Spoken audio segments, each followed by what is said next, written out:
Mjenzi wa nyumba, inakukaribisha uweze kuendelea kupata elimu hapa. Haya nakupa maelezo ya kitaalamu ya nondo za kuimarisha zege. Hii tunaita reinforcement. Kwa makini kunisikiliza. Nitatumia picha hii moja, siweki picha nyingi wala video. Mchoro huu au hii picha unaiona. Mchoro huu au hii picha unaeleza kwa uwazi mpangilio wa nondo unaotumika kwenye ujenzi wa bolti. Hili bolt ni neno la Kiswahili lakini maarufu kwa jina la Kiingereza ambalo ni neno beam. Kwa hiyo kwenye haka video nikizungumzia beam au nikisema bolt, maana yangu ni moja. Kwa hiyo kwenye bolti za zege au kwenye beam la zege unaonyesha nondo kuu zenye mkunjo. Nondo kuu zenye mkunjo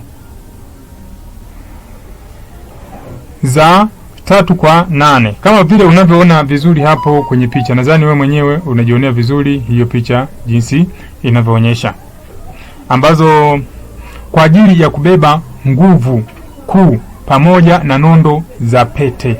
Hii nondo za pete kwa Kiswahili au kwa Kiingereza tunaita stirrups. Hizi ring beam, hizi ring zilizozunguka pembeni hizo nyembamba zina robo 3 inchi hizi za robo 3 inchi, yani 1/4, ambazo zina milimita 6 kwa ajili ya kuzuia nguvu za kukata.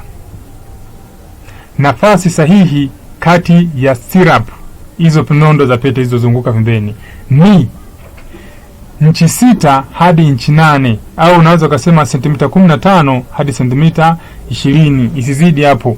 Ikiwa kiwango hichi kati ya inchi 6 mpaka inchi 8 au sentimita 15 hadi 20, hii kiwango huwa ni bora zaidi ili kuhakikisha uimara wa muundo, uimara wa jengo lako.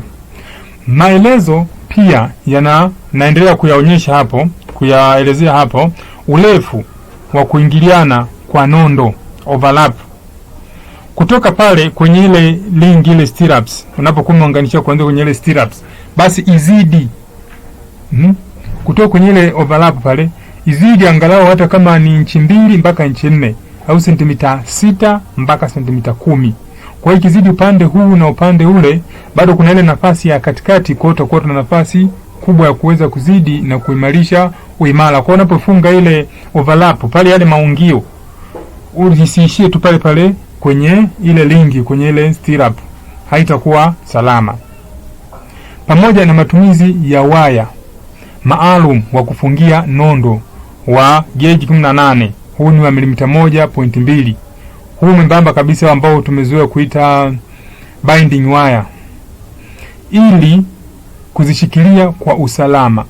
Mpangilio na nafasi sahihi ya nondo ni muhimu ili kupata zege imara linalobeba mizigo vizuri na lisiposuka kirahisi. Yaani hakikisha kabisa inabeba mzigo vizuri na lisilopasuka kirahisi. Kuelewa vipengele vya kitaalamu huwasaidia wahandisi na wasimamizi wa ujenzi kudumisha ubora, usalama na uimara wa majengo kwenye tovuti za ujenzi. Kwa hiyo mnatembea kwenye tovuti za ujenzi ili muweze kuelewa zaidi, ambapo ikiwemo ya mjenzi wa nyumba tz.com. Je, unataka kujenga nyumba bora na ya kisasa?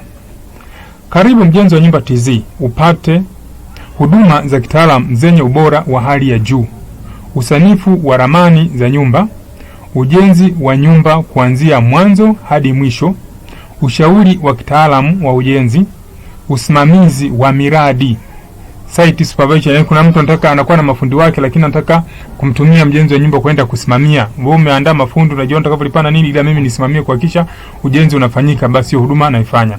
Makadirio ya gharama, hii tunaita BOQ, bill of quantity. Maboresho na ukarabati wa majengo.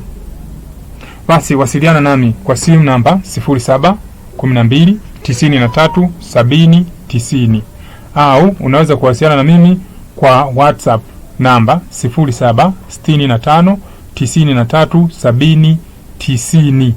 Ukipenda unaweza kuwasiliana kwa njia ya email ambao ni info@mjenziwanyumbatz.com. Kumbuka, nyumba bora hujengwa na fundi bora.